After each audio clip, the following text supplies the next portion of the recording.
Happy Devils Wednesday! Welcome back. This is the State of the Fan Address, episode 96, titled Homegrown Jersey Devils. Oh yeah, we're going to be talking about these young studs that are on the 2021 New Jersey Devils with a familiar face in about 15 minutes. His name is Jim Dowd. He will be on shortly in about 15, 20 minutes. You know Jim Dowd, Stanley Cup champion with the Devils in 95. Well, we're streaming live on Facebook Live, Twitter, Periscope, YouTube Live, and Twitch on the Primetime Radio Network. I'm your host, Sam Wu, here with Nick Villano, the Pucks and Pitchforks blog editor-in-chief. Nick, it's a big podcast tonight, wouldn't you say? We're talking about Devils. Yeah, I mean, homegrown. Well, it's nice to also have Devils hockey to talk about again, because the last 2 weeks has been talking about COVID, more COVID, pauses, infections, outbreaks. So I'm excited to talk about hockey again. And it's my favorite subject, Sam. Do you know what my favorite subject is? What's that? My favorite subject. When I was in high school, I would sit in the back of the class until teacher would come up and say, "Hey guys, let's talk about the Devils beating the Rangers." My favorite subject. My favorite subject. And I was surprised to know Chris Ryan with NJ.com brought it up that this is the first time ever the Devils have won 3 games in a row at Madison Square Garden, which is kind of weird because it's not like they dominated us. You know, it's like there's a couple years where we played terribly against the Rangers, like we just didn't match up well against them. But it's been a while since it's been that bad. And yeah, it's just strange that we haven't been able to win 3 games in a row at Madison Square Garden. But that's changed, and the Rangers are a mess.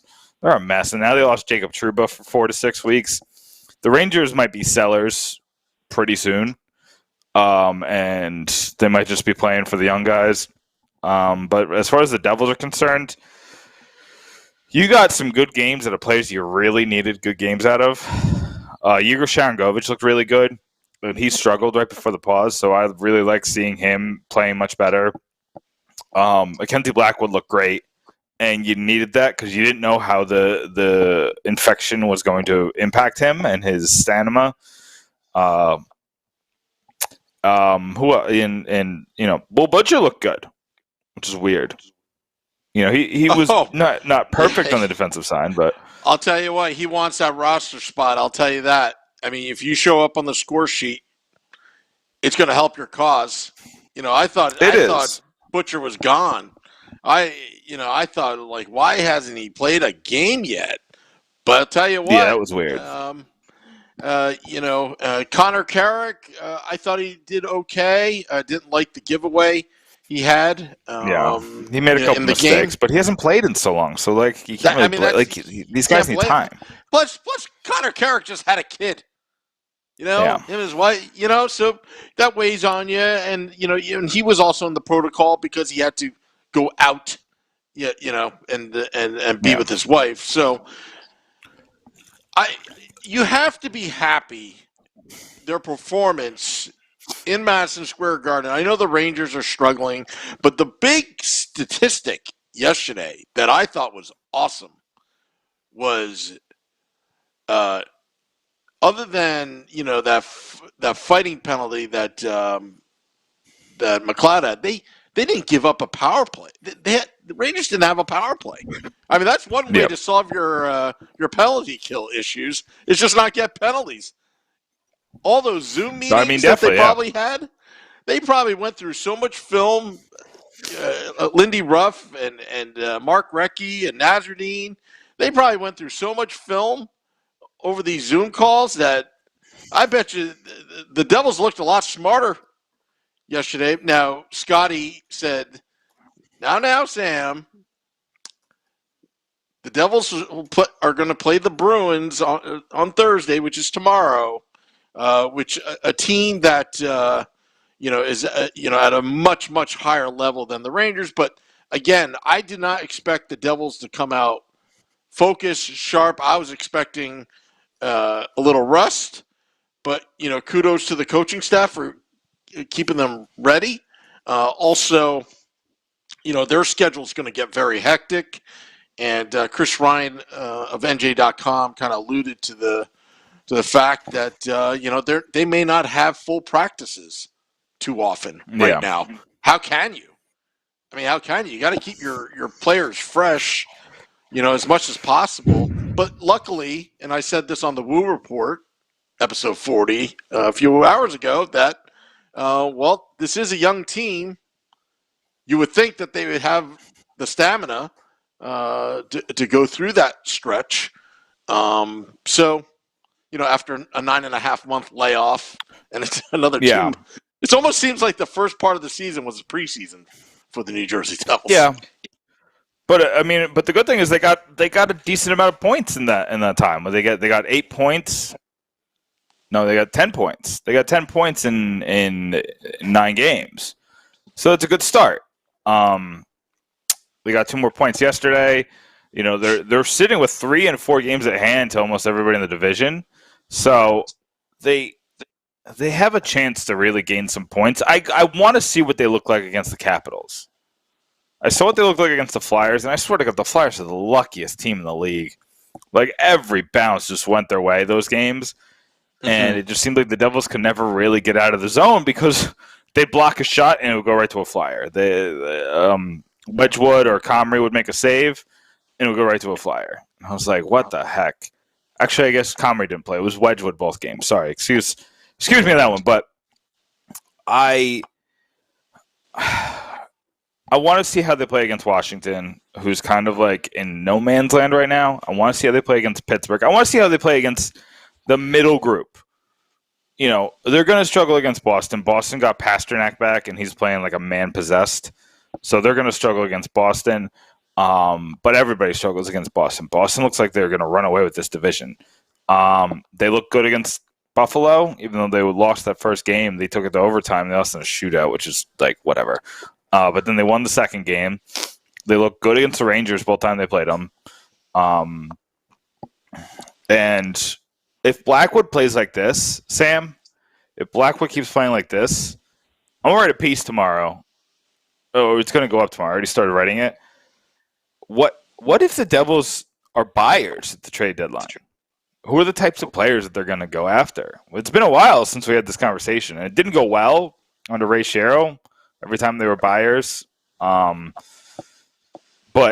Tom Fitzgerald was masterful in how he handled the trade deadline last year, and I think that maybe if the shoe's on the other foot and he's a buyer, maybe he can make a couple moves too. There's a couple players out there that are very interesting, and I think that would really help this team now and in the future. I think that they could get a couple players like a Blake Coleman type, where he impacts you now, and then that impact continues. So I think it's a very exciting time for the Devils. It's a very exciting time for, just overall. I mean, it's good to have hockey back. It's good to have Devils games on every single night. It's like basically every other night. There's a lot of 4-game weeks.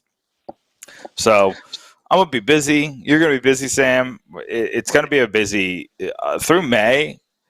And, you know, I saw an interesting question in Corey Mastek's mailbag where would you rather have 3 straight top 5 picks or 3 straight first-round exits? And I'm picking the exits. I think that the Devils, first of all, this draft is kind of weak. The Devils could get a really good defenseman at 15 who might be better than, where they would have picked at 7 just because of development and how things might work out. So I don't think this is a draft where you want to pick in the top. I think Brandt Clark is probably the best. But again, he's so far below. Like, I don't think Brandt Clark is even as good as like Bowen Byram, Jamie Dry, even Jamie. I think I'd rather have Drysdale. Maybe, I don't know. I'd have to look at it a little bit closer. But these star defensemen like Byram and Makar and Heiskanen. I don't think that there's anyone like that in this draft, and this is a defensive-heavy draft. So I think you're going to get great players who could be your number one defenseman, like Clark, like Owen Power. Luke Hughes, I'm a little weary of projecting him to be a top defenseman, but he's definitely a top line guy. And there's a couple others, but I think that this is just the year that you go for it. I think this is the year that you're young. This experience to have, and it's not even, Sam, it's not even about making the playoffs in those 5 games. It's the run to the playoffs that's important. It's knowing what it's like to have important games. And the Devils really dropped the ball after the 2017-18 season by doing nothing in the offseason. They tried to bring back Maroon, and he decided to go home for cheap, which is fine. But everything else, maybe there was good contracts to be had. Maybe there was good trades to be made, and they didn't. And now they're in a position where they do have a lot of space for young players. And you know what, Sam? And I'm going on a rant here. I understand I'm going a lot of different directions, but you mentioned that this team is young, so they can handle the schedule. Do you know what's even better than that, Sam? This team is deep. Like Mikhail Maltsev is like Mikhail Maltsev, when everyone's healthy, is like the 17th forward. There's 4 people ahead of him to get in the lineup, but when he's in the lineup, he's good. He's good. Yeah, that's what I was very impressed against the Rangers last night. It's like, okay, you've got all these people out, including Heischer, right? And Will Butcher, step up. Connor Carrick, step up. Everybody just step up. Do your thing. PK Subban, I thought, had an outstanding game yesterday. Ryan Murray was out with an illness, non-COVID related. And PK, just he didn't go out there and try to do everything. He just went in there and just did his thing. He went in there and I kind of dumbed it down to almost just play lane hockey, PK. Just stop being all over the place. Just play your game. Worry about yourself. And he did that yesterday. He really did for the most part. He just did his own thing in his own comfort zone, and I thought he played a great game. And the Devils came out victorious. Yeah. And social media is going crazy right now because I see Facebook Live. I see a lot of comments. YouTube Live, we got our comment section back. So YouTube Live, we have a lot of comments there. Yeah, so I'll handle YouTube Live. You handle Facebook Live. But I got to get Jim Dowd on shortly. Sounds good. And Michael, hey, that's funny. Commissioner will try to have New York Rangers get the number 1 pick. Good. Let them have it. I hope that the Rangers, because for years they made fun of us for getting Nico and Jack, and now they're sitting here. They could get number 2 overall, number 1 overall, and then another top 3 pick this year. And Lafreniere has not looked good. And Kakko has looked fine. but that's fine. Rob Globosis, sorry. Rob thinks that PK is playing very well. I think he's fine. So I feel like I always have to play devil's advocate with PK Subban. He makes mistakes still, but he was solid yesterday. He didn't really give up any major chances. He didn't take any penalties, obviously.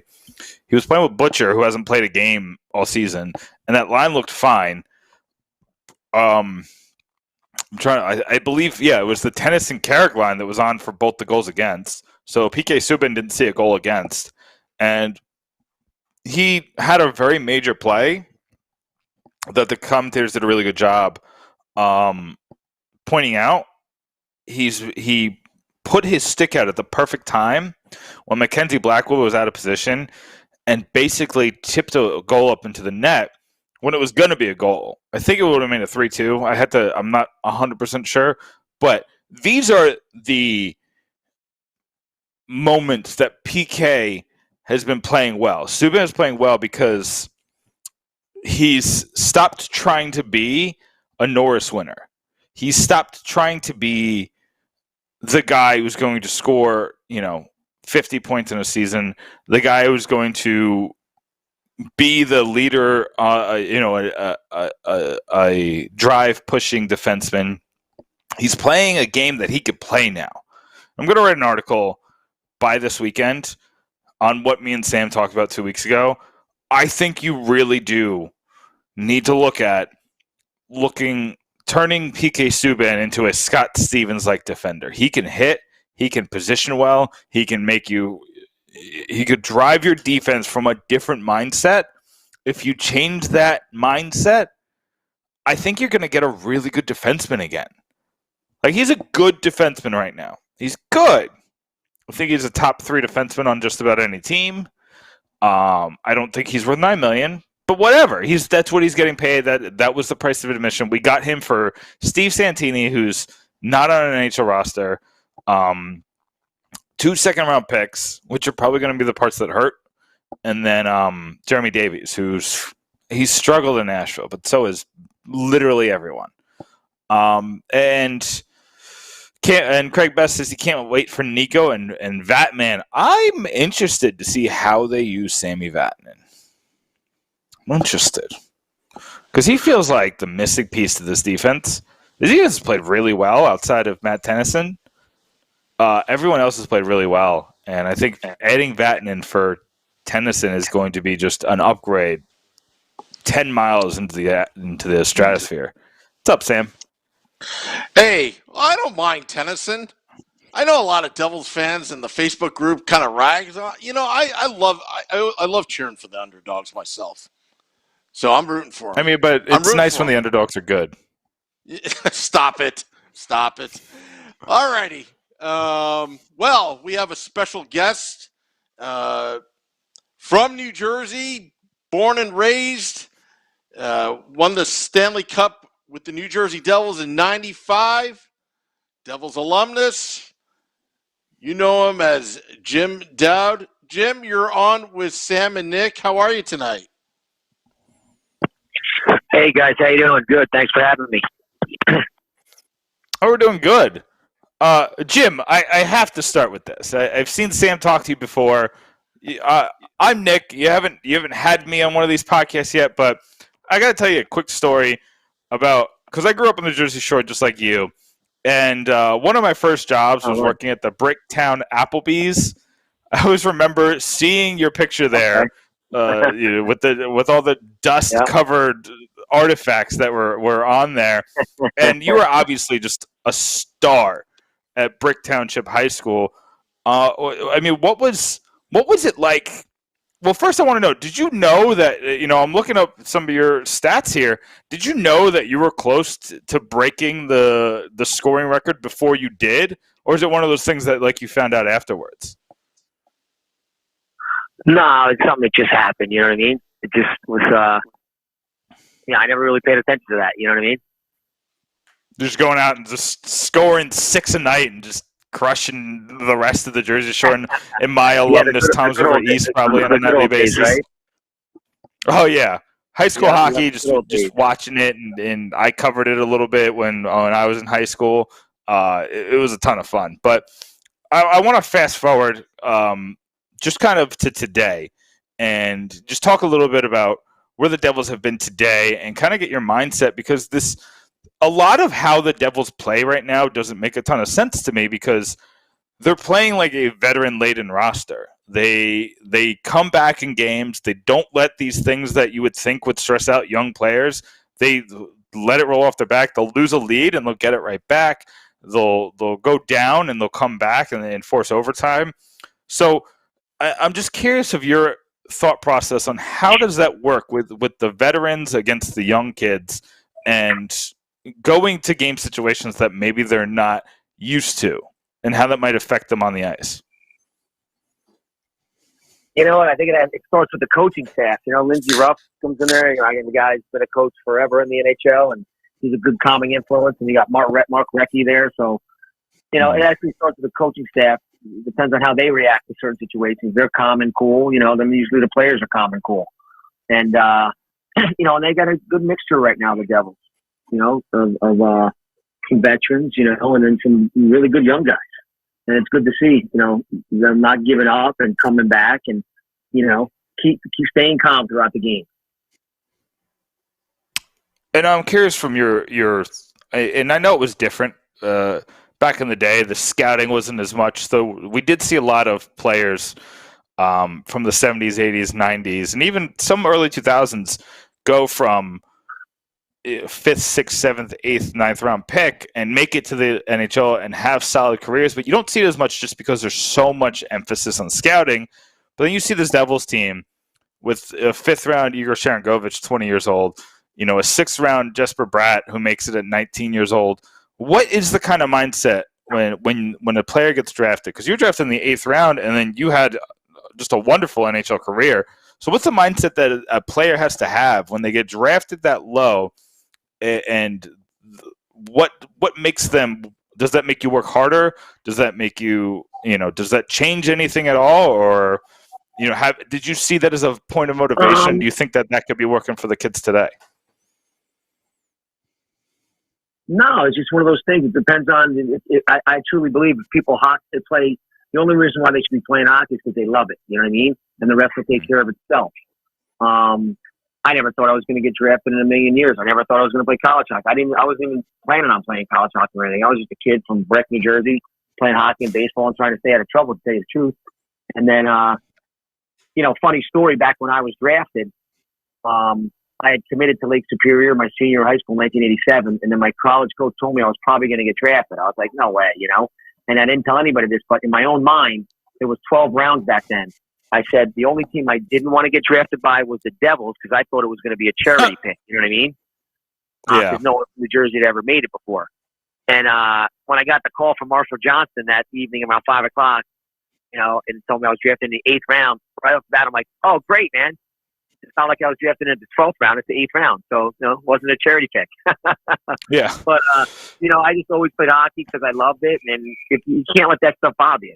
If you look at the last 25, 30 years of the first round draft picks, you won't know half of them because they never made it. The draft's a crapshoot for the most part. You know what I mean?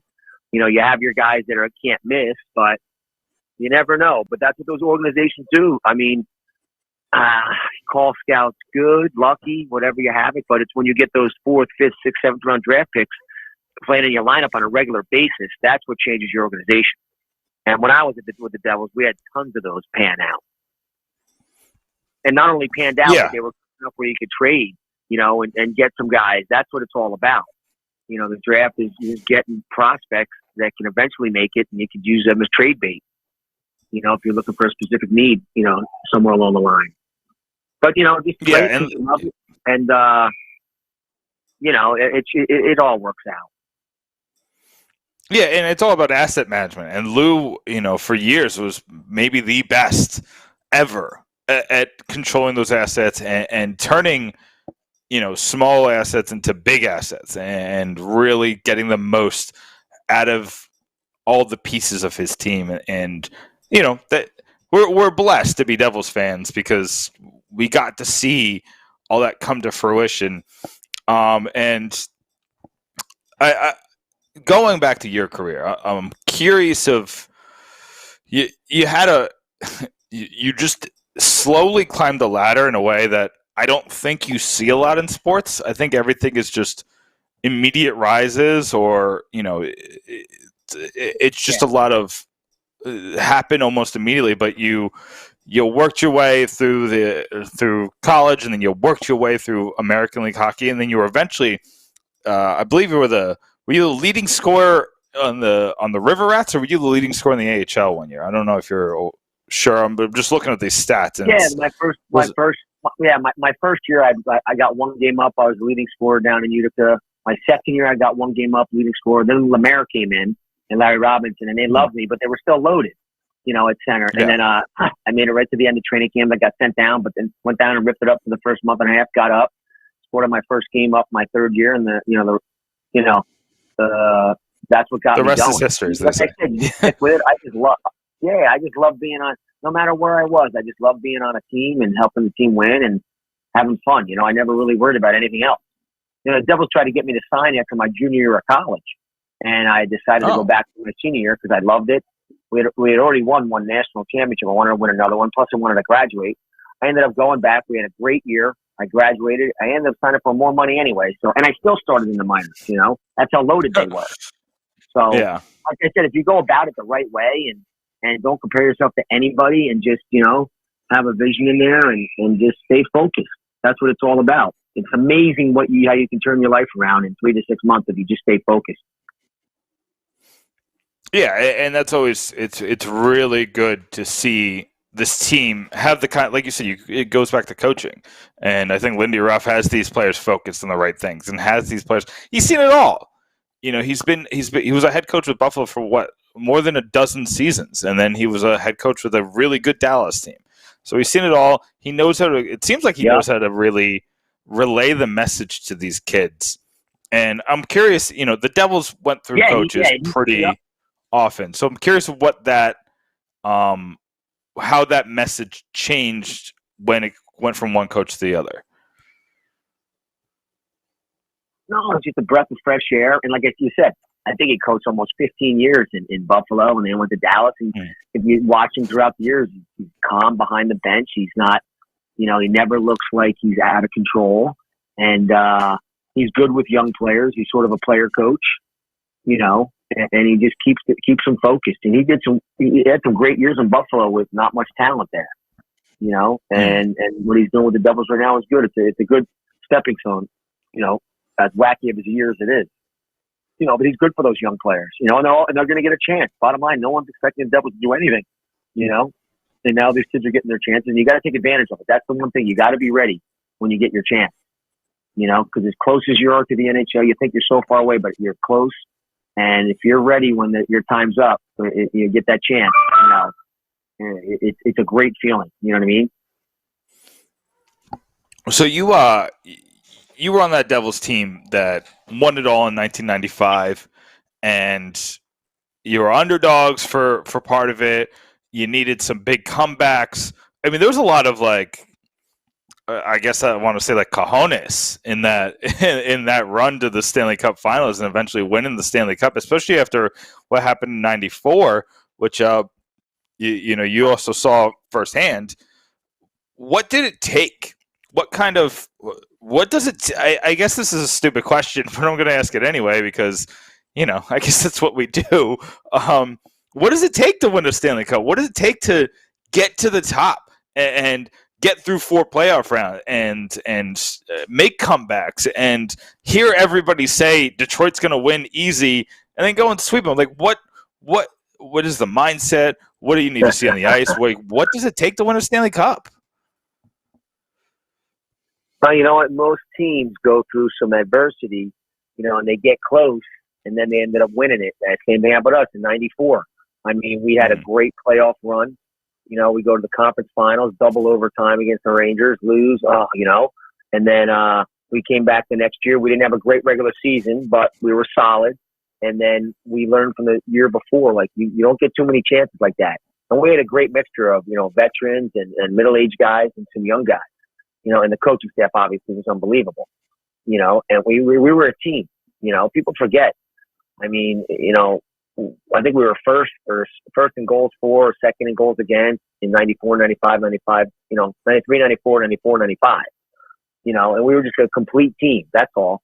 And it was one of those, it didn't matter who did what. We had guys that were in and out of the lineup that would come in and step up, and you need everybody. I mean, you need literally, you got a 23-man roster. You need 23 guys and then some. You need 2 good goalies, and everybody's got to contribute. Just do what you do. And then there's always guys, the unsung heroes, that step it up, because usually a lot of the times the first lines on each team can't each other out, because they're always getting checked. But it's just, like I said, a combination. We had a great group of guys in there, and it was all business. I mean, if we lost the game, there was no messing around.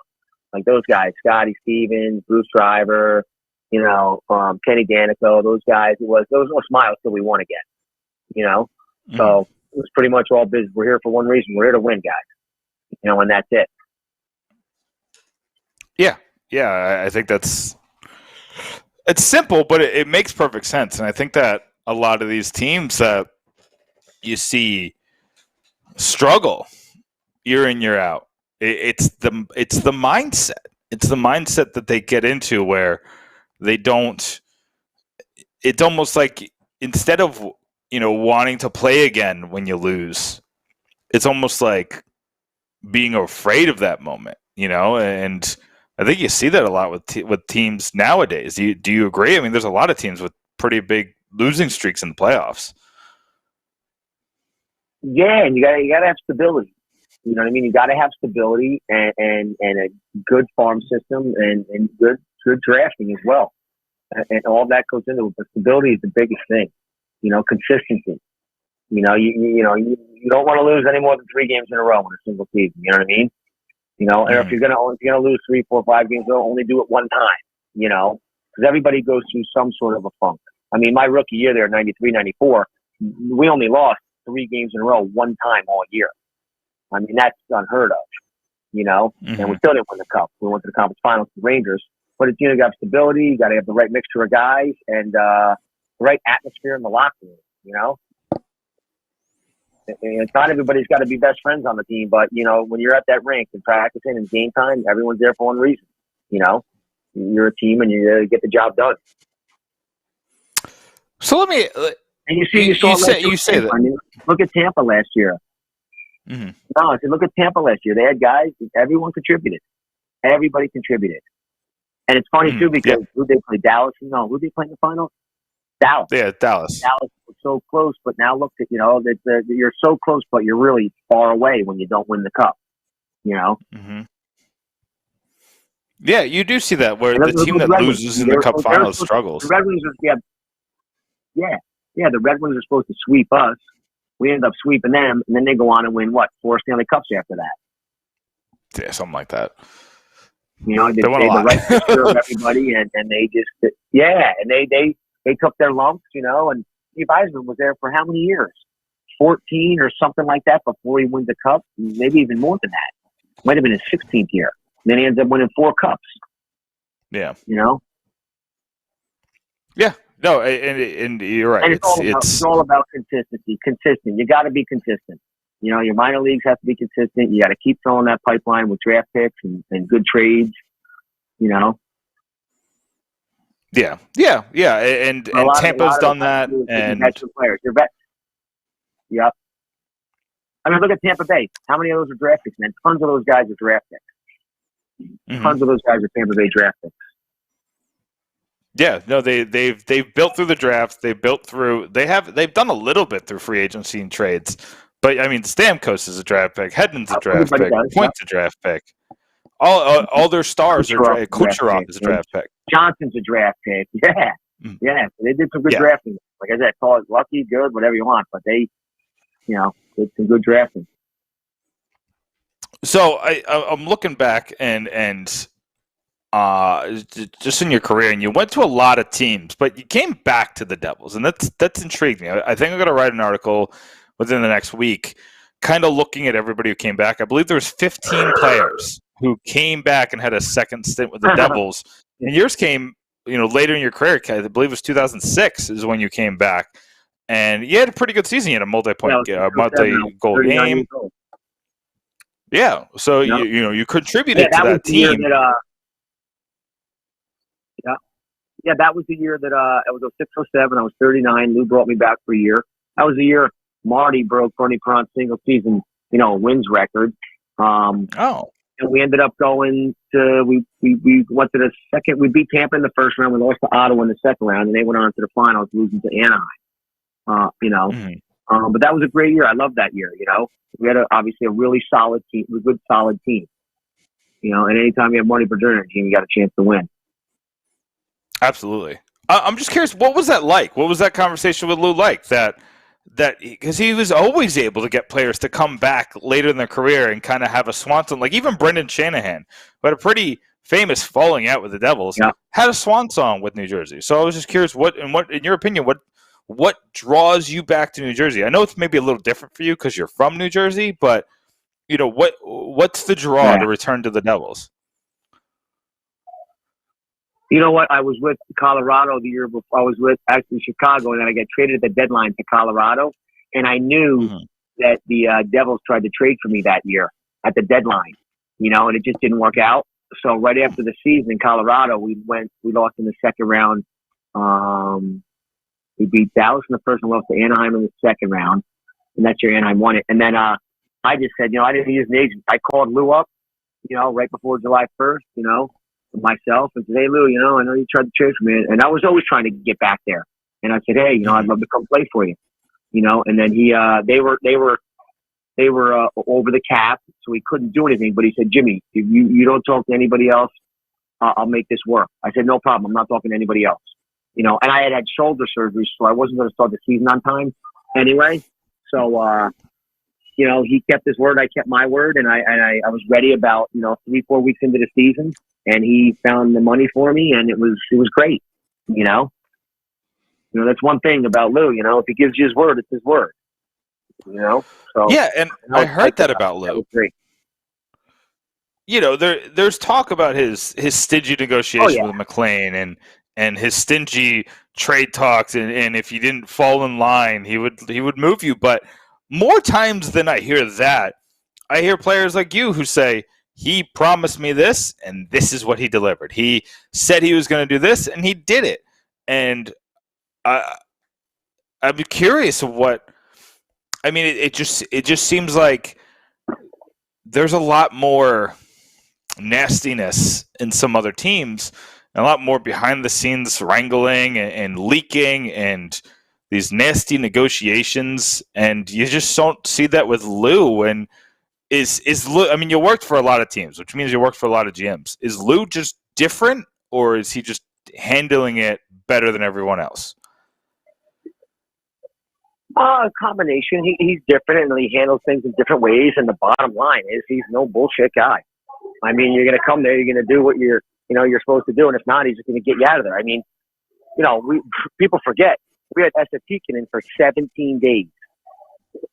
People forget that we had Esatikainen on our team 17 days. He just wasn't fitting in what we were doing there, and we got rid of him just like that. I think I was an unbelievable player. But if you're not on the same page, he's old school, suit and tie, clean up, do the right things both on and off the ice, and this is how we're playing, guys. Simple as that. And if you don't like it, hey, he doesn't not like you as a person. You're just not going to fit in there, Not that he didn't like Esatikainen as a person, just wasn't fitting in. And that, like, definitely he had that thing left, but it's just and he's got that aura about him where he's sort of. A lot of people are scared of him, but you just go. He's a human being. You go talk to him, and he'll have a normal conversation with you. And there's a reason why he's. Everyone knows he's one of the best GMs in all of sports, not just hockey. All of sports. Mm-hmm. Yeah, there's not many you can really compare to him either. He ran the Devils for 25 years, moved to Toronto, and really got that franchise back in the right place. Went to New York, and we know what's going on in New York. So it's hard to deny how good he is. Yep. Yeah, So he's just a workhorse. Yeah, I've heard about the hours that he's puts in, and it sounds pretty insane that he's still doing it at this age. But good for him. But Jim, I only have one more question, and it's kind of more directed towards the current Devils team. The Devils are kind of like right in the middle, right? They're good. Blackwood's playing really well. He's going to keep them in the games. Hughes and Nico Hischier are very young, but they're looking really good. And then they got a lot of complementary pieces. The problem is that there's like 8 players who are going to be unrestricted free agents at the end of the year. So the Devils have a decision to make. And it's a weird year because of the pandemic, obviously, and the no fans, and that kind of throws things a little bit for a loop. But I still think this Devils team would like to make a decision on whether they're going to be winners or they're going to take one more year to kind of build up assets. Jim, what would you do with this team? If this team is in the middle and the playoffs are in reach, would you start selling some of those younger assets, maybe the ones that haven't made it to the NHL yet, or maybe draft picks, to get more veteran or NHL type players and make a push for the playoffs with this young team, knowing that you're not a Stanley Cup winner, but knowing that experience is important? Or do you think that they should start selling off the assets they have that are unrestricted free agents and building for the future even more?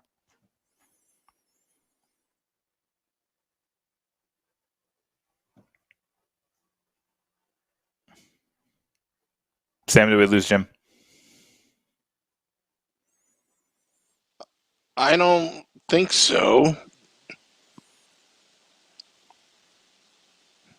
I think we may have lost him. Sorry, folks. Little technical difficulty. Guys, is that better? Yep. I got you back. Is that better? Yep. Okay. Yeah, no, I'm back. No, it's a combination. You got the new coaching staff in there, the new management, Tom Fitzgerald, and they got to, these 3 quarters of the season to look at these guys and see what they have. And go from there. I wouldn't sell the farm at all. I would keep building. I would keep building right now. Because they're probably a few years away from winning the cup. Jack Hughes, look what 1 year has done for him, man. He's going to be a heck of a player. Nico Hischier is as solid as you get, on both sides of the puck. And they got some great young players, I wouldn't sell the farm at all. Maybe a little bit here and there, but I would stock up on defensemen and centers if you can. Everybody's looking for defense and center. Yeah. But I wouldn't go crazy. The Devils are pretty good in both those positions right now. Yeah. Because you can never ever have enough young prospects. Mm-hmm. Because when it does come, maybe 2-3 years from now, you still have those prospects. That's when you 2 years from now, make the big trade for that, trade deadline guy to try to make a run for the cup, or 2 guys. That's when you do it, not now. Yeah, basically what Tampa did last year when they got Gaudreau and Blake Coleman. Yep, definitely. Yep, they were perfect matches, what they needed, and it worked out, obviously, perfect for them. Yeah, they got that ultimate goal. Jim, before I let you go, you've done so much with Jersey Shore Hockey, and your charity work kind of speaks for itself. I know things are probably weird with charity work right now, but I wanted to give you a chance to kind of, promote what are you doing? What have you been doing nowadays? And is there any kind of events or charities that you'd like to push our listeners to kind of, help the causes that you're passionate about? No, you know what? Both my boys, I coached my boys all the way up. I wouldn't trade it the last 11, 12 years for anything. I've been coaching my boys all the way up. My oldest son's at Penn State. He's a freshman playing hockey. My youngest guy is at USHL. He's committed to Providence. He'll be going up there in 2 years. And then I'm still helping out with the youth organization where they, got full rides from. So I'm just helping out with the local New Jersey Titans youth hockey organization. They're down in Middletown, New Jersey. I got a couple side business, nutrition business, a couple other things going on, keeping busy there. And, just giving back, you know what I mean? It's just, like I said, it's the last 11, 12 years coaching my boys all the way up. Now I can just watch them play at a high level. It's pretty amazing. It sounds like a great life, Jim. Jim, thanks so much for bringing your insight on here. I really appreciate having you on and kind of getting to dig into the old school hockey that I know me and Sam love talking about, those 90s teams and the grit and the grind and the way the NHL used to be. And I feel old saying it, but we love having you on and kind of just digging in and getting your expertise. So thanks so much for coming on, Jim.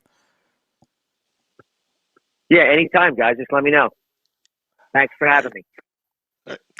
Thanks, Jim. That's Jim Dowd, Stanley Cup champion. You're never a former Stanley Cup champion. You will always be a Stanley Cup champion and a New Jersey Devil coming on. I enjoyed this whole interview here, Nick. I'll tell you the reason why. You're from Toms River. He's from Brick. And I'm a Morris County boy. Just listen to you guys talk. I think it's great. Talking a little Jersey Shore hockey, yeah. I used to. I didn't play hockey because hockey is expensive. So I wrestled during the winter seasons, but I covered the hockey team. I wrote a couple, 2 or 3 things for the Toms River East newspaper. I wasn't a good journalist back then. My Ms. Solosky was not a fan of mine, and she shouldn't have been because I wasn't very good. And I kind of had senioritis. But I did write about the hockey team. The hockey team was pretty good. Brick was always better, but we did beat them in football a couple times, and I was on the football team, so that was a lot of fun. I'll tell you how we mostly played Brick Memorial, though. Brick Memorial was our big rival. Let me tell you how big of a geek I am. So the Stanley Cup video on VHS came out in '95 after the Devils won it. Right? Mm-hmm. And there was a little feature after Jim scored that game-winning goal in Detroit. If you remember that, there was the Niedermeyer. I was really young, but I know what you're talking about. I don't remember being there, but I've seen it, afterwards. So on the Stanley Cup video, they're profiling his family and all that, and then you see Jim's dad, and they play a video in the background of Jim with Brick High School, I believe. And who was the opponent on the other side? Del Barton. And I was actually so glued on that. I'm like, did Brick win? Because I hope they did. And you're talking about probably some old VHS video playing on the Stanley Cup video of 1986 or something like that. But and that's a great story. The whole Jim Dowd, and he simply put, he said, it's amazing how much you can accomplish if you really focus 3 to 6 months. And right now with this condensed season through May 10th, I believe now, I think that's what it is, that the Devils are playing every other day with a couple back-to-backs here and there, I believe. And that, my friend, is going to be very interesting how they can, if they can focus, and I think Lindy Ruff has his team very focused right now, and holding all the players accountable, and the players seem to like him from what I see. I think it's feast or famine, and I think that they could really roll off a streak. Now, if you get in a funk, and you don't, it's like what Jim was saying. You don't want to have too many, 3-game losing streaks. We don't want this young team to get in a funk and just not have confidence. No. And, what was it, back in 2016 or 2017, they were on a 13-game, winless streak or 17-game winless streak. It was horrible. I mean, that's when I dressed up in the Mickey Mouse costume.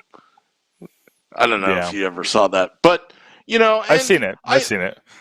But I will say that I will say this though. Well, I mean, just look at last year. We lost the first 7 games, and the season was over. Yeah. Now, to Jim's point, I completely agree with Jim on this.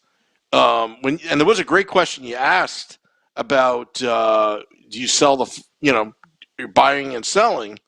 I'll tell you what, the Devils are in such great position here because, first off, as of now, we have fanless games at Prudential. Right? Why would you go? We haven't seen this team at home in the playoffs since 2018, and it was only 2 games, and we haven't seen any significant run since 2012, the last gasp. So if I were Fitzgerald right now, I would do exactly what Jim Dowd was saying. You know what?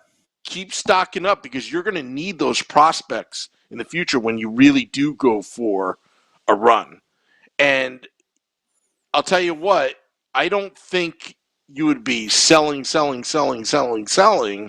But what I would say is status quo, what do you have to lose? What do you have to lose? Status quo.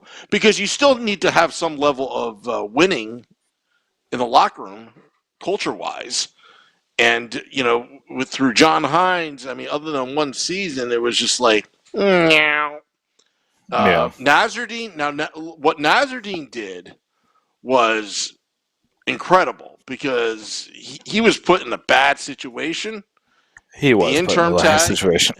And I thought he did a heck of a job up until that stoppage. And had they won against Pittsburgh on that last day, they would have probably qualified for that 24 team, thing in the summer. Yeah. So, again, but things happen for a reason. Right now, the Devils they're looking pretty good as far as I'm concerned going into Boston. I'll take it for everything that's gone on. Jack Hughes still looks great. I think Mackenzie Blackwood was the big question mark. Could he be the guy? So far, he's proven it. I think the other goaltenders have proven that they can back Mac Black up. And that's, I think we have, and we haven't seen Nico Hischier yet. That's the crazy part. This team has not been even remotely full. And they won't be until Hischier's in the lineup. And he's probably not going to be in the lineup tomorrow. But that's what's boggling my mind, Sam, is that, first of all, we didn't have Zajac or Nico Hischier yesterday. We didn't have Kulikov, Sami Vatanen, or Ryan Murray on the defense. We'd be the Rangers. That's why I don't think the Rangers are good. Yeah. Obviously, we had the motivation of coming back and missing a lot of games because of the virus, but Yanni Koken had 3 assists, and he says he's not 100% from the virus. He's still feeling the effects. So I think this team is going to keep getting better because they're young and they're dealing with a lot of adversity, unnecessary adversity. I mean, think about it. This is the same team that had their 1B goalie just retire at the beginning of the year. They had Nico Hischier injured going into the training camp. They dealt with the adversity that the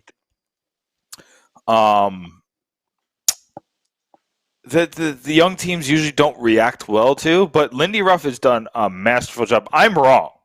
No matter what happens for the rest of the season, he could fall apart. I was still wrong about Lindy Ruff. I thought Lindy Ruff was a terrible hire. And he's been the opposite. He's been an outright great hire. He can win the Jack Adams this year if he keeps going on this path.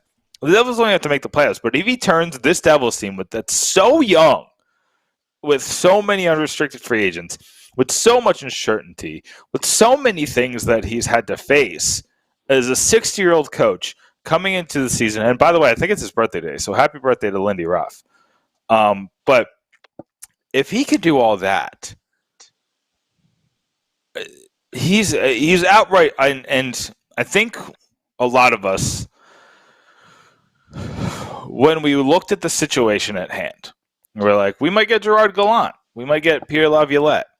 It's like, what do you mean Lindy Ruff is in this? Like, Elliot Freeman just randomly reported that. And like, what does Lindy Ruff do now again? He controls the Rangers defense. The Rangers defense is garbage. Why do I want to hire the guy who's been controlling this garbage defense since he left Dallas?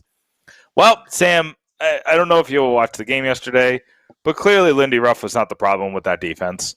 The defense is just garbage. It's just garbage. Yep. They have some nice pieces in Adam Fox and Jacob Trouba, but they're just not a good defending defense. And clearly Lindy Ruff was not the problem. And clearly Lindy Ruff is the solution in New Jersey. He's making really good choices with the lineup. He's changing back, which is something that John Hines never did with the lineup. He'll take Jesper Brad off the top line for a shift to try something out. If it doesn't work, he goes back.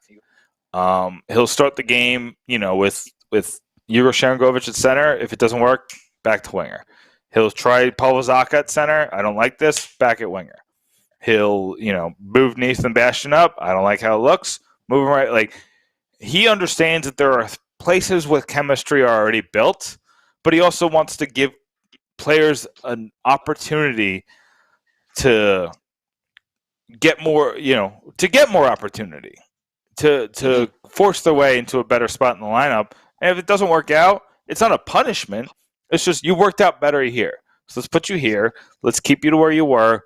And the players are thriving. Think about this, Sam. How much contribution did the Devils get from those two best lines that were crushing it in the beginning? From the Jack Hughes line and the Mikey McLeod line. They got barely any. Like, almost nothing. Yeah. Most of their offensive contribution came from the middle six, which was atrocious before the pause. It was an outright problem.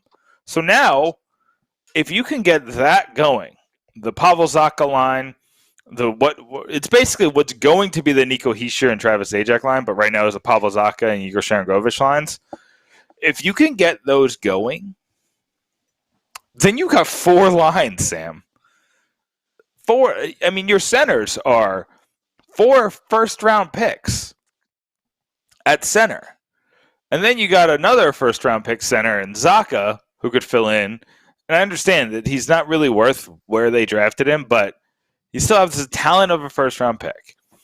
And then you have a bunch of other players that you can kind of mix and match in with Maltsev and Sharangovich and Boquist, who could all play center. And I think having that many centers and having that many centers that can move to wing, they can move around the lineup, and just this really nice mix. It's this forward group is exciting. And Sam, I tweeted out yesterday from the Pucks and Pitchforks account, and tell me what you think. This team just feels different. Something feels different. Even beyond that 2017-18 team. I'll tell you what feels good. Anytime I saw John Hines wearing, a Devil's coat, Devil's jacket, in practice, it didn't look right. When Lindy Ruff is at a press conference, or when he's wearing, that Devil's jacket or coat, or he is on the podium, he feels like the New Jersey Devils coach. He's in charge. Not saying that John Hines wasn't in charge. It's like there's something about Lindy Ruff right now that we haven't had in such a long time. He has total control of the situation and his team. And watching that that video that kind of went viral, him ragging on PK Subban, he can also have a little fun as well. And it showed a different personality because, he's all business. And, as soon as he was hired and we started looking at his in his past and some of those videos when he played, it's like, wow, we got a guy that knows what he's doing, passionate, and is a fighter. And it just seems like he's got the respect of everybody in the room. One thing that should note is Lindy Ruff as coach had several amazing goaltenders. Dominic Hasek, Ryan Miller, just to name two. Yeah. So I'm wondering if Mac Black is benefiting as well. I know that Lindy is not, the designated goalie coach, but sometimes you can look at the goalie and seeing Mac Black. I mean, he's lights out so far. It's just such a small sample, but the other goalies, even after Corey Crawford retired, the other goalies have stepped up and have not played that bad at all. No, actually, I think they've been playing really well. And it's kind of they're in a hard position too. They're because like Wedgwood didn't like that first game where Wedgwood's like, "Oh, you're the starter now." It's like, what? Yep. Oh, and like he's played well. He hasn't been able to win a ton of games, but he's played well. He's played enough to win. It's just, he got that shutout against the Islanders. That was a phenomenal game by him. But, the Devils are still working through some defensive things, and that seems to they really seem like to have the defensive structure now in place. Yep. And I think once you add Vatten in and then you get Kulikov and Murray back, the defense might be good, Sam. Mm-hmm. I don't want to jinx it because the defense has been such a problem. Yeah. But here's what play through. Here's what makes me excited about this team is just the pure depth. Like I look back at like the 2000-2001 team, right? And that was the dead puck era, and they had 8 players that had more points than any player on the Devils last season. 8 players had at least 50 points. And you had Randon McKay, who scored 23 goals. You had John Madden, who scored 23 goals, who are not even counted in those 8 players. Then you had the defensemen like Niedermayer, Rafalski, and even Stevens had 31 points that year. And you had those players that like you had to be like, oh yeah, like Turner Stevenson. Turner Stevenson played 69 games, 26 points, like a decent contributor. There were players on those teams that made contributions at the right time. You could put any line out on the ice in 2000 and 2001, and you knew that a goal was a possibility. And that just wasn't the case last year. But that's the case this year. Like, if you get Pavel Zacha going, and when I say going, I need him to be a middle 6 winger who can score 15 to 20. Mm-hmm. If you could get that out of Pavel Zacha, you put either of the second or third line out there, and they're a threat to score. And I'm talking about when Zajac and Nico Hischier come back. You put that fourth line out there, you know that we've seen it. They're a threat to score at all times. And then that first line, Johnson, Bratt, and Hughes. I thought Hughes took a little time to get going. I thought he was a little sloppy yesterday, but we've seen that out of him, and it's been a long layoff. So I'll give him a pass. But if you get them playing and the McLeod line playing like they were before the pause, and then you get the middle 6 playing like they did yesterday, I mean, Sam, this is a team that's going to be a playoff team. Just straight up. Yep. Oh, yeah. I know it's too early to talk about it, but I don't care. Well, you know what? The Devils are giving us some exciting hockey right now. They're relevant, and they're looking to build on it. And they're not even at full strength, which is amazing. Insane. So, but let me get Vinny. Social media is Vinny still hot. Let's go play a game. We're going to play a playoff game today. Matt Jr. was asking me how Binghamton did. Binghamton was tied last time I checked, but that was at the end of the second. I don't know what they did in the third, so let me check for him. This is not good radio, Matt. I should have tweeted. I should have searched this first. Oh, they lost. Well, they had a 6-on-4 for almost 2 minutes into the game, but they just didn't have a good game. It looks like they allowed 42 shots. They gave up the lead with less than 10 minutes to go. But Riley Walsh scored just a beauty of a goal. If you haven't seen this goal by Riley Walsh, I'm going to put it in the comment section. Hold on. this goal by Riley Walsh is McDavid level. I understand it's the AHL, so take with it what you will, but my goodness, this goal that he scored, he skates through multiple defenders and just dominates. And I just threw that into the comment section. You got to look at the video. Go, open that into another window. Check out the video of Riley Walsh just making Hershey look stupid in the first period. But they did lose, unfortunately. First loss in regulation of the season. These things are going to happen. Gilson played well. I believe it was his first game of the season. Believe it was Gilson's first game of the season. It happens. There's nothing you can do about it. You just have to kind of roll with the punches. The losses are going to happen. Binghamton's a young team, but look at that team.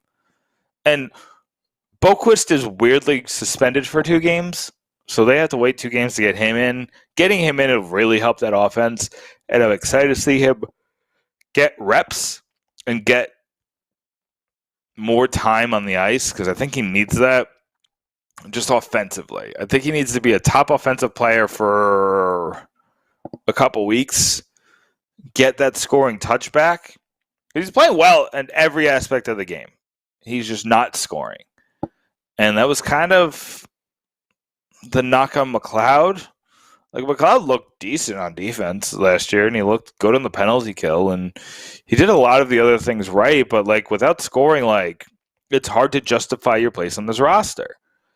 I think the same goes for Boquist. I like Boquist's game in a lot of ways, and I like a lot of the things that he does, and I think that he's an NHL player, but if he's not scoring, I have trouble justifying keeping him into a lineup where everyone else is scoring. When Maltsev is getting, I know it's an empty net goal, but those things, the Devils have shown in the past, those are hard to score sometimes. So the fact that he was able to seal it, and the fact that Lindy Ruff trusted him in that situation, I understand they were up by 2, but to still, trust a young player like Maltsev in a situation where the Devils are trying to hold on to a lead, it means a lot. It means a lot to these players. So I love Maltsev getting that goal. But, Sharon Govich scored again. He proved him that he's, right to be on this roster. 5 different players scored yesterday. Yesterday was just a great game, Sam. I loved yesterday. Oh, yeah. It was definitely a great game. Sorry, I was just socializing and chit-chatting with Vinny Parisi. He was telling me some secrets of Pucks and Pitchforks blog. Oh, jeez. Yeah, but I'm not going to air. I'm not going to say anything on air because they wouldn't be secrets anymore. There you go. Yeah. All right. Well, we're going to play the game.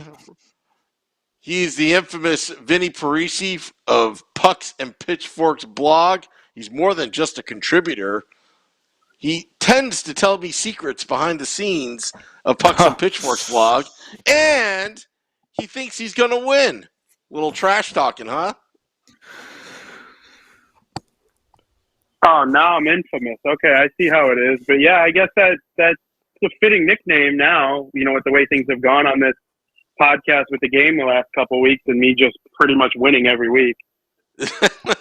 I should call you Notorious. The notorious Vinny Parisi. Oh, I like that. Vinny Parisi, a fan of Irish. the future home of Carson Wentz. Oh, please stop. I don't want to go there right now. I was in a good mood. My hockey team is actually off to a pretty good start, and then you're just going to make me go down that road. I'm sorry. That's my fault. It was just right there. I've been writing about football a lot lately, and it was. But anyway, let's move on. I got a fun game for y'all. I have no name for it. We're going to call this the Guess Your Playoffs game. Because it's all about the playoffs, and it's all about the Devils' stats historically in the playoffs. So I'm going to ask you a few categories. The ones I have right now have 5 answers apiece. And we're going to play this Family Feud style, right? So if Vinny goes first, Vinny has a chance to pick all 5. And if he gets all 5, he gets a point for the round. If he misses 3 times, Sam, you have a chance to steal. Ah, So if you steal, Sam, you get the point. okay. All right? That means I got to be paying attention. Correct. Pay attention. All right, Vinny. So you just got to answer the question. Tell me how many players did whatever category this is. Does that make sense? Yep. Okay. And then I'll go back and forth, and then Vinny could steal the next round. But first round, looking at, and this is just strictly playoff stats. Vinny, 5 players in Devils history have 6 game-winning goals in the playoffs. Who are those 5 players? Ooh. 6 game-winning goals in the playoffs. All right. Do you need a little background music? Yeah, that's really something. That's a good question. Let's see. My mind immediately goes to like the greatest offensive players the team has ever had, but sometimes those guys just. I'll say one. Okay, I'll say Patrick Elias. Okay, he's on the Are you list. telling me if I'm right? Are you telling me if I'm right after each one, or should I just name all 6? Oh, okay. Okay. I'll tell you when you're right. Okay.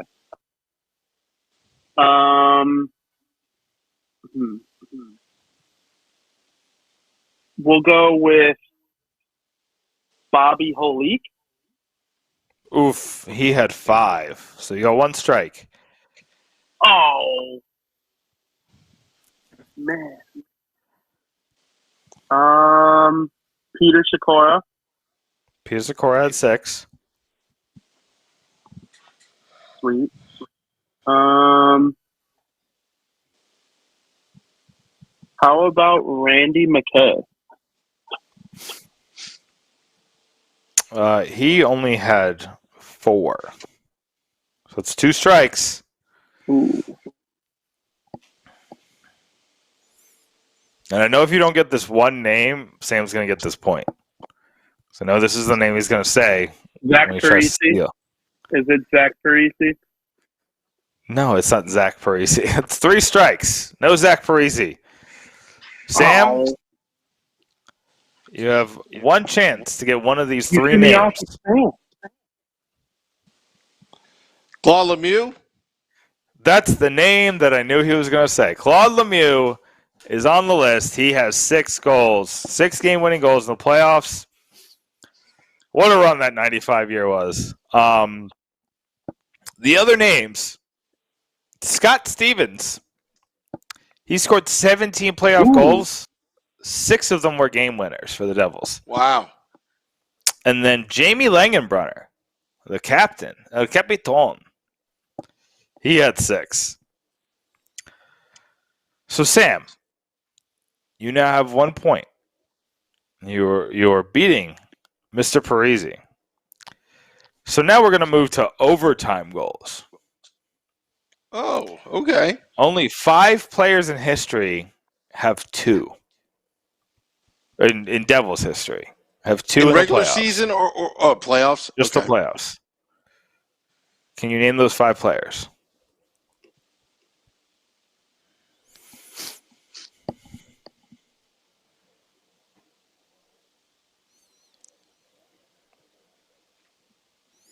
One should be easy.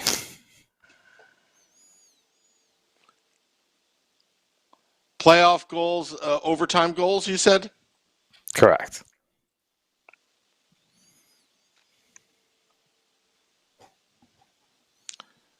Jason Arnott?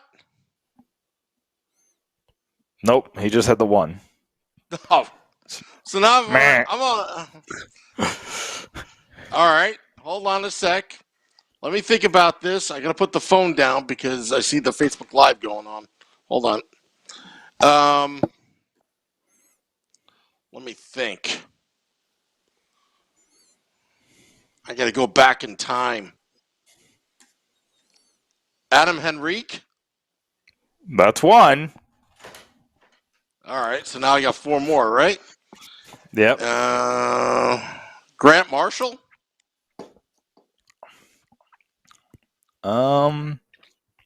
Negative, Ghost Rider. He only had the one. Oh boy, this is tough. Why am I not thinking? Trying to think of playoff overtimes in the past.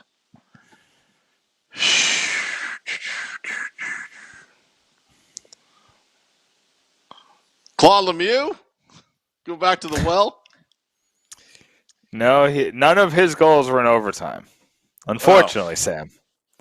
So, Vinny, you got a real opportunity here.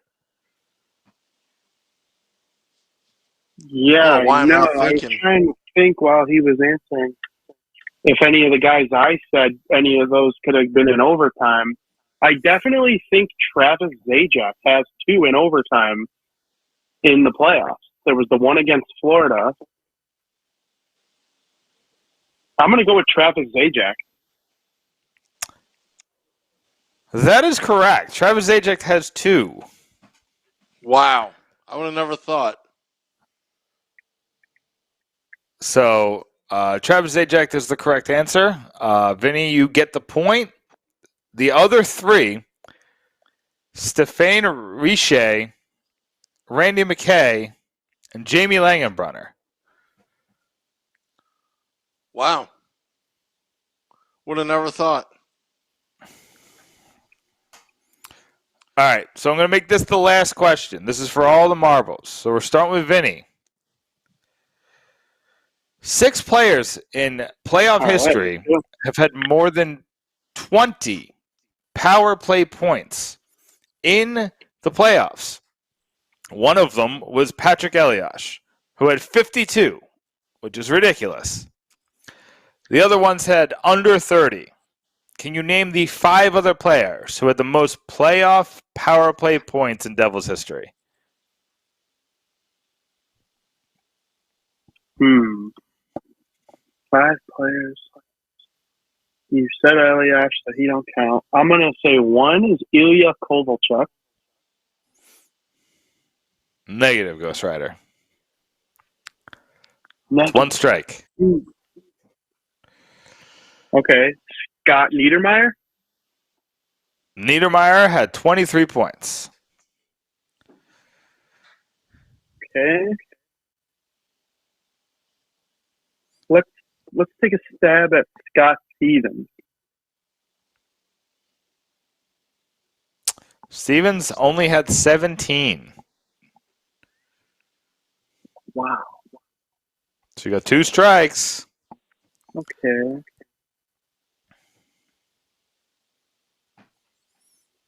All right, I'll just stay on brand.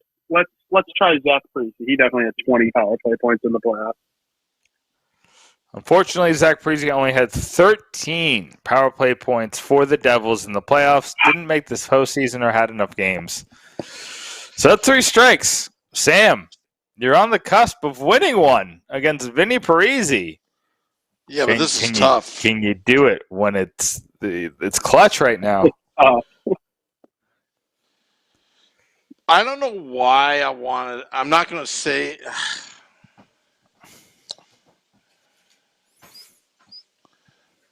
Yeah. Peter Sikora.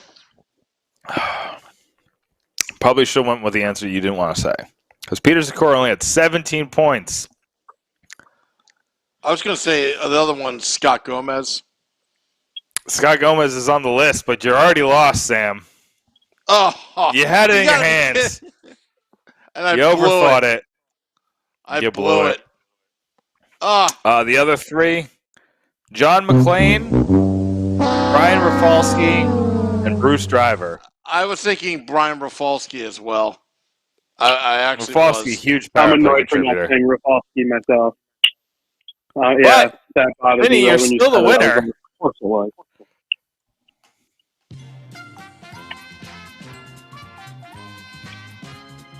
All right. It was a good match. Sam, you came really close. I don't know what to say. Even when I don't have my full game, good teams win games that they don't necessarily deserve to win. So it was definitely a tough one. You know what? I'll tell you what. I'm already a winner before we played the game because you were telling me secrets about Pucks and Pitchforks blog behind the scenes. Oh, boy. That's true. Some Anyway, spoiler alert speaking going of on Pucks and behind the Pitchforks. scenes. Vinny, why don't you plug what you got coming up for the rest of the week? You got any big pieces coming up, or are you doing a lot of the one-offs? Yeah, well, I already wrote one for tomorrow because I'm intrigued by the way the Devils are going to play against the Bruins. They played very well against them in the first two games, in my estimation. For the most part, Blackwood was out of his mind. The Bruins are a little bit different of a team right now than they were when the Devils played them.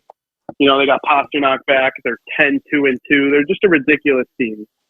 And so it'll be interesting to see. So I wrote about that. And then I've been really thinking about who the Devils may or may not trade before the trade deadline. So I got that in the works as well. That sounds like a lot of fun. We got a lot of good pieces coming on Pucks and Pitchforks. But Vinny, thanks very much for coming on. We'll have you on like we always do again soon. Absolutely. It was my pleasure. It was good talking to you guys. And let's go Devils. Thanks, Vinny. That's Vinny Parisi beating me again, as per usual. I'm telling you, folks, I want to start winning, but I had it in my hands, and I just blew it. Just blew it. You had the game-winning goal on your stick. I'll tell you. You shot into the rafters. This is what I think what happened, if you want my opinion. Vinny got me all distracted because he was telling me secrets behind the scenes that got me all excited, threw me off my game. This is a game I should have won. Yeah. That little you played bugger. like the Rangers tonight. Yeah. Well, great podcast. A lot of fun. Jim Dowd came on. He gave us some pretty good insight on everything. Didn't know about the Applebee's that you're referring to. Seems like that people knew in the Facebook Live. But yeah, it was good. I have a couple things to plug. A lot of my prime years at that Applebee's, Sam. A lot of my prime years. I just want to plug a couple things. Number one, thank you for all people that attended the Woo Report today. It's kind of a lunchtime thing that I'm doing right now, so try to do it every day. Also, Devils post game after Devils Bruins tomorrow. I'm going to try to find this video I made. There was years ago, Nick, on the message boards, the bulletin boards. Remember them? It was HF boards. Yeah, there was HF boards. Is that still around? It's still a thing. Yeah. I go on it just to kind of see the craziness, but every so often they give me a creative idea where I'll take it and I'll tweak it or I'll change it completely and just be like, oh, speaking of which, a good article will be this. So every so often it's worth going on. Anytime I post there, I always get deleted. It's like, and I could talk to you off air about that situation. But it's definitely not worth posting there. It's definitely not worth posting on there. But, I used to talk a little bit trash. Even another website, devilsrule.com. I used to talk trash there. And I made this video one time before a Devils Bruins game. And because it's going to snow tomorrow, that I should find that video of 15 years ago that I put together, talking trash, and play it on the Woo Report. So I'll try to get that done. I don't even know where that video is. It's fun. We'll bring back the trash talking. And yeah, that's what we try to do. Have a you little go. fun. I love Yeah. trash talking Sam, so we need a little bit more of it. All right, great. So, do you have anything to plug before we go? Oh yeah, just look out for that. 5 players I think the Devils could trade for at the deadline. It's way early. The deadline's not until April 12th, so there's going to be plenty of trade deadline content. But I just wanted to kind of jump ahead of it. Earmark February. But yeah, I'm going to ramp up the writing. We were slow for the first couple weeks because of the Super Bowl and because of the COVID pause. But now, Devils are back. Hockey's back. I got a Will Butcher piece up right now. If you go to pucksandpitchforks.com right this second, you can read about Will Butcher. Vinny wrote about Yanni Kuokkanen last night, so read about him. Plenty of things to read about. Matthew Jr. wrote something this week too. He's in the comment section. He'll share his link out. So go follow him. Go follow everybody else. And yeah, let's go Devils. Yep. See you tomorrow. Let's go Devils.